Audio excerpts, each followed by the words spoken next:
Hello guys, in this video I'm going to show you how to set up auto captions in the CapCut app.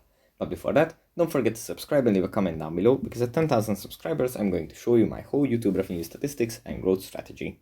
So without further ado, let's just jump right into it.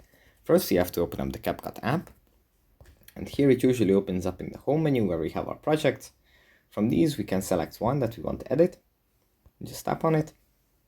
Here in the editing menu, we have to tap on the text button in the bottom bar, and then if we scroll to the right a little bit, we find auto captions in the middle.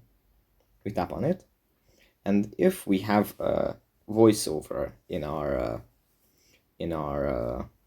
project, then after tapping start, the app is going to create automatic captions, which we can afterwards edit and correct any mistakes that may have happened.